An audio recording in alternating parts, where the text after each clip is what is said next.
Hey everyone, and welcome to this week's Refurb Wednesdays. My name's Nic Clark, and today we're going over the second part of a 4-part series where we're going through all 13 refurbishments we've got going on at the moment. So a mixture of HMOs, buy-to-lets and flat conversions. So let's jump into this first property.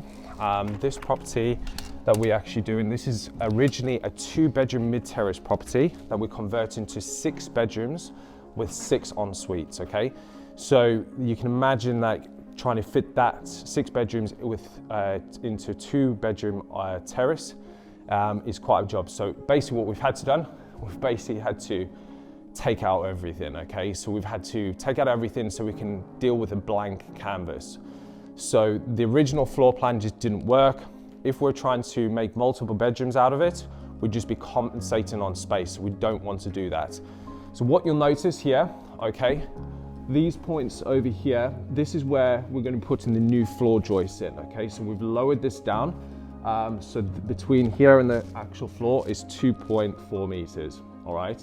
I'll do a detailed video of this, so make sure you guys have subscribed to the channel and then hit the notification bell so you can see a bit more detail of how we're actually doing this and why we've come to this conclusion of doing it.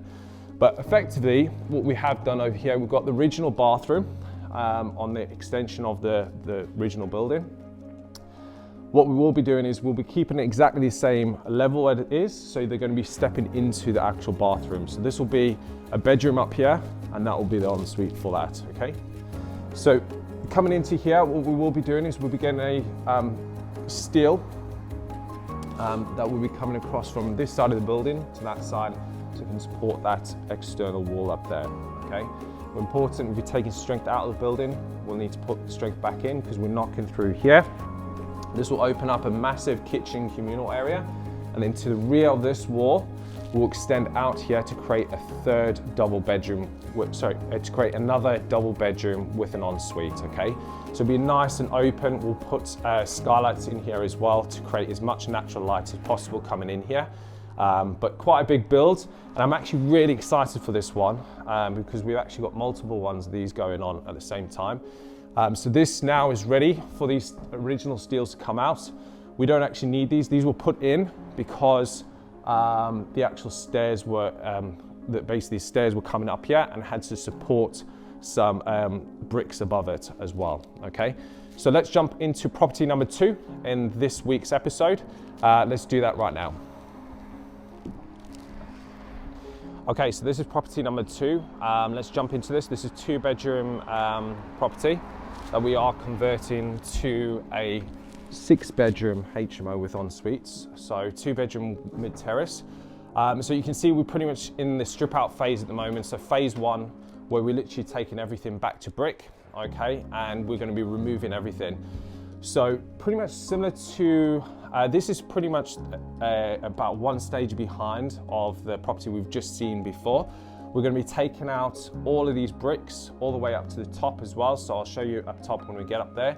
Taking out these floor joists and lowering them down. So there's actually 3 meters in height here. We'll be bringing it down by ½ a meter, which will create an extra ½ a meter space on the next floor. And then we'll bring that down by ½ a meter as well. So, which will create an extra meter in the loft there, which is going to make a huge difference when we put in that dormer. Now, so what actually happens is, we'll be taking out these chimney breasts, okay, so the chimney stacks. These will actually be coming out all the way right to the top, which I'll show you when we get upstairs. Create massive space down here as well. What we will be doing, we've got a structural engineer coming in today, and we'll be doing a large steel from one side of the building to the other side because we're going to be opening this all up. So it's going to be a huge kitchen communal area. So we can obviously comply with HMO regulations, also building regs. So because this is a supporting wall, we have to support it with a structural steel across here. Otherwise, what will happen is it will just implode, okay? We don't want to do that. So this wall will be coming out. This is the original kitchen in here. And then we'll be extending to the rear out here by 3 meters, okay? So everything's done under permitted development. We're obviously working very, very closely with the building regulations officer. So everything's done accordance with what we can and can't do, etc. And obviously working closely with the architects as well, so we can make sure that everything's done properly. So let's jump upstairs and let's have a look at what's going on up there. Okay, so we're in the first bedroom of this 2-bedroom mid-terrace property, and we're at the front of the property. So this is going to be one of the bedrooms, and what we're going to be doing is we're going to be taking out this chimney stack. Now, if you actually have a look at the top of there, we'll be taking out the chimney stack all the way up to the roof.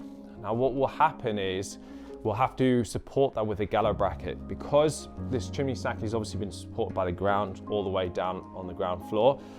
We have to put what's called a gallows bracket in. Now, what that happens is basically a triangle bracket where one side sits to the actual wall, another side sits underneath the bricks, but there's lintels that go from each that the brick sits on top of that. Then what happens is there's another angle, so the part of the gallows bracket that connects from the bottom to the top, and that weight of those bricks goes on this supporting wall over here. Okay, so you have to do that because we have to put strength back in the building. Now, what we will be doing as well is we'll be taking this out. So just like next door, we'll take this all out. This originally was the actual built-in cupboards. You can see obviously the split there of where it was. So all this has got to go out. Coming through into the second bedroom now, we actually have the other chimney stack that's going to be coming out.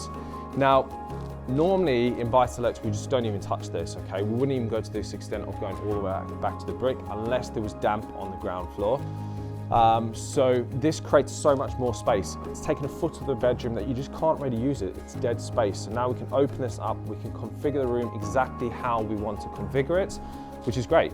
So we actually have the bathroom over here. You actually step down into the bathroom where other one was level with the floor. So when we actually lower the floor joist before, it's going to be nice and level with this one rather than stepping up into the other one. This will be the ensuite for this room, okay? So it means that we don't actually have to build an ensuite in here. It's going to be a nice big bathroom really, which will be great for this room. So there's 6 bedrooms with ensuites in this one. We will be going up into the loft as well, creating a dormer in the loft, okay? So just make sure that you guys have subscribed to the channel so you can actually follow us on these journeys. You can see what these properties are doing as well. So that's it for this specific property. Let's jump onto the third property of today's episode. Okay, so we're at property number 3 now. This is a buy-to-let property. So we've actually got this secured on a 5-year contract with the council. So this is just, we're going through snags at the moment. There's a couple of things that need adjusting, so that'll be getting done later today, and then we'll be able to hand this over to the actual letting agent. So this is just simple 2-bedroom mid-terrace property. It's been fully decorated, it's had a new kitchen put in, and we've had some adjustments to bathroom as well that's been done in here, so really happy with the quality of it. There's a couple of things that still need finishing off in the kitchen. What we've had to do is we had to replace the back door, which has just been installed a couple of days ago. Now basically what happened is halfway through the refurb, the locking mechanism completely went in the actual the door. We had to replace the whole door basically, so we couldn't just replace the locking mechanism. So we've had to wait for that, which had delayed the refurb unfortunately, because we're literally ready to hand this off. So we've just had just check in, see electrics on there, that will be finished and up today. But going upstairs, we've had new doors put on everywhere with regards to the buy-to-let. So doors are in, it's all painted. We've had a new carpet go on the stairs here as well. Let's go upstairs. Okay, so we're in bedroom number 1 now. So it's looking really good, I'm really happy with it. All the decorations have been done. We've got a new door going on here as well, with the new door handle as well. So that's working really good. So coming down the hallway now, we've got the laminate flooring here.